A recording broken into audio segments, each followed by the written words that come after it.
नमस्कार साथियों। उम्मीद करती हूँ कि आप सभी अच्छे होंगे और आप सभी का 27 अगस्त का जो सेकंड शिफ्ट का हिंदी का एग्ज़ाम था वह भी अच्छा गया होगा।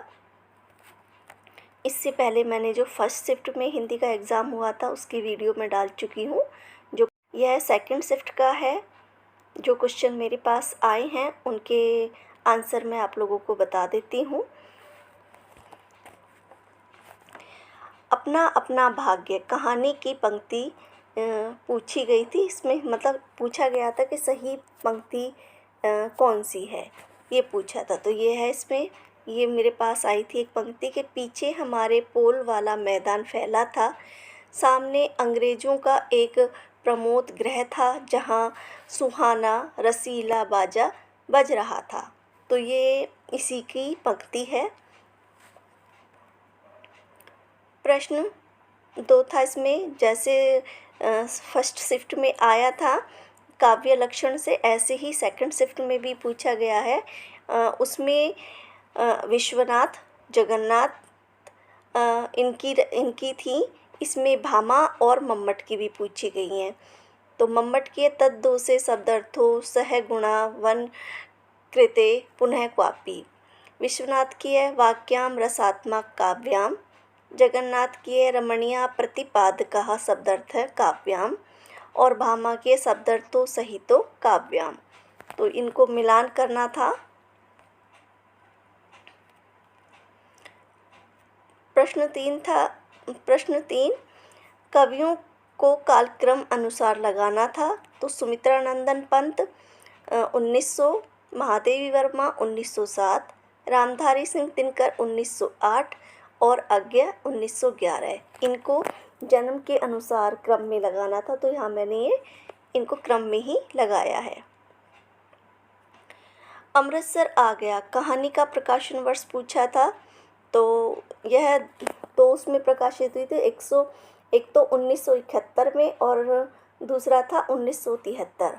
अब जो भी आपके एग्ज़ाम में आया कि 1971 या 1973, वो आप इसमें से लगा सकते थे। निबंधकारों का जन्म के अनुसार क्रम पूछा था। तो इसमें अध्यापक पूरण सिंह 1881, रामचंद्र शुक्ल 1884, नामवर सिंह 1826, कुबेर नाथ राय 1935। तो ये क्रम में मैंने लगा दिया है। अगर कोई और भी था तो आपको पता होगा, जो मेरे पास ऑप्शन आए मैंने उनको यहाँ लिख दिया है। भारतवर्षोन्नति कैसे हो सकती है, निबंध में किस जनपद का उल्लेख था, ये पूछा था। तो ये बलिया जनपद में दादरी मेले में जो इसका जो भाषण दिया गया था।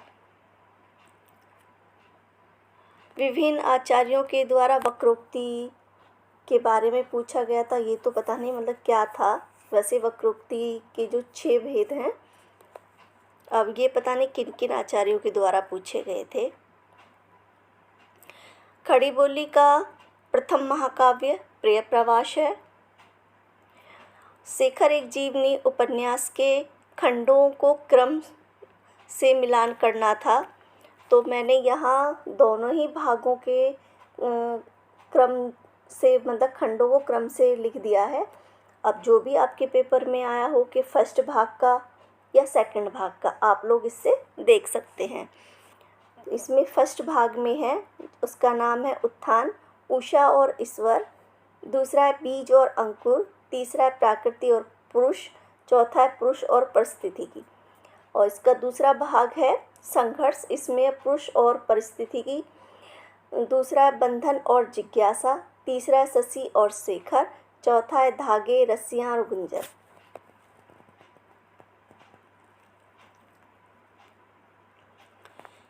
फिर था इसमें जो अगला क्वेश्चन आया मेरे पास, वो है जगनिक द्वारा रचित आल्हा की मुख्य मूल भाषा क्या है। तो इसमें बुंदेलखंडी है इसकी भाषा। मेरे राम का मुकुट भीग रहा है, इस निबंध का प्रकाशन वर्ष पूछा था।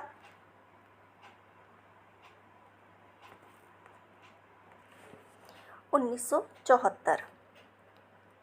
इन रचनाओं का अगला था, इन ग्रंथों को क्रम से लगाना था। चित्रावली 1613, इंदुवती 1744, अनुराग बांसुरी 1764, ज्ञानदीप 1619, हंस जाहिर 1731।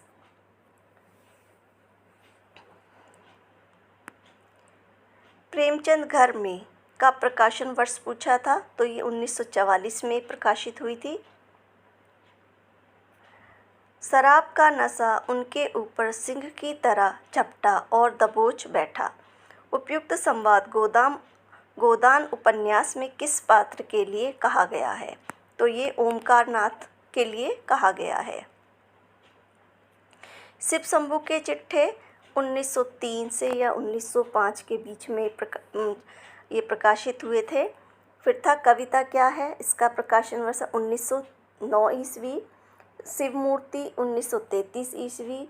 नाखून क्यों बढ़ते हैं 1951 ईस्वी।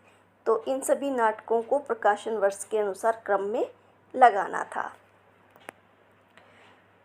अगला था कोशी का घटवार कहानी में चक्की की आवाज़ कैसी थी, तो जो चक्की की आवाज़ थी खिचर खिचर थी। इतने बड़े कॉलेज में कितने लड़के पढ़ते होंगे, सब लड़के नहीं जी। यह कथन किस कहानी से लिया गया है, तो ये ईदगाह कहानी से था कथन। आचार्य रामचंद्र शुक्ल ने हिंदी का स्टील और एडिशन क्रम से किसे कहा है, तो स्टील का है बाल कृष्ण भट्ट को और एडिशन कहा है प्रताप नारायण मिश्र को।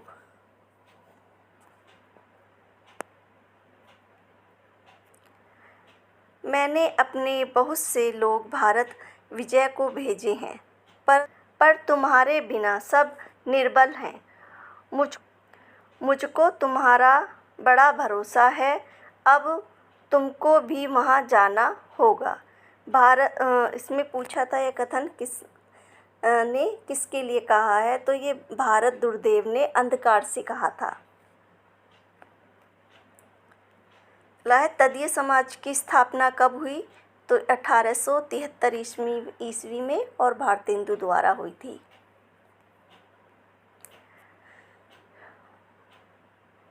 चंद्रदेव से मेरी बातें 1904, दुलाई वाली 1907, कानों में कंगना 1913 और उसने कहा था 1915।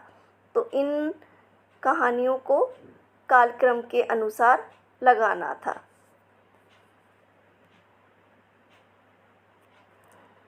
माटी की मूर्ति की विधा पूछी थी, तो बच्चों ने बताया कि उसमें रेखा चित्र नहीं था, तो अगर रेखा चित्र नहीं था तो ये संस्मरण विधा में आएगी, संस्मरण होगा। एक कहानी यह भी की भी विधा पूछी थी, तो ये आत्मकथा है। आगरा बाजार में कसकोल शब्द का अर्थ पूछा था, तो ये भिक्षा पात्र। ये नागमती वियोग खंड से जायसी की जो रचना है उससे था पीहू वियोग अर बरऊ जीव।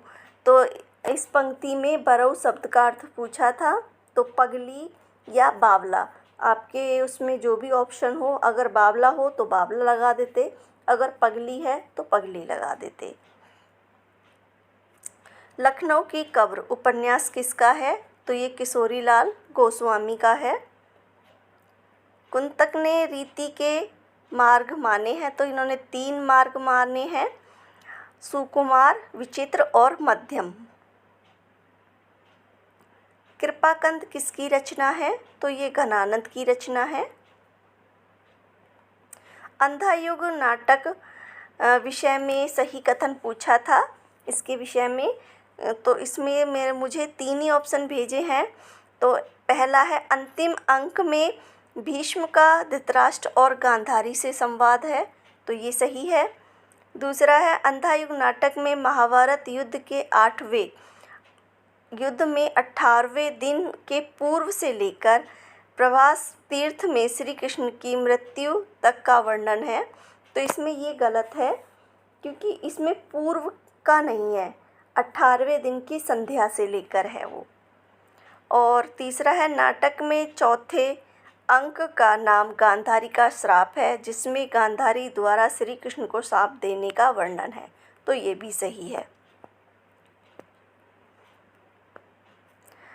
अचरज होत तुम्हु सम गोरे बाजत कारे, तामो कारे कारे शब्दों पर है वारे।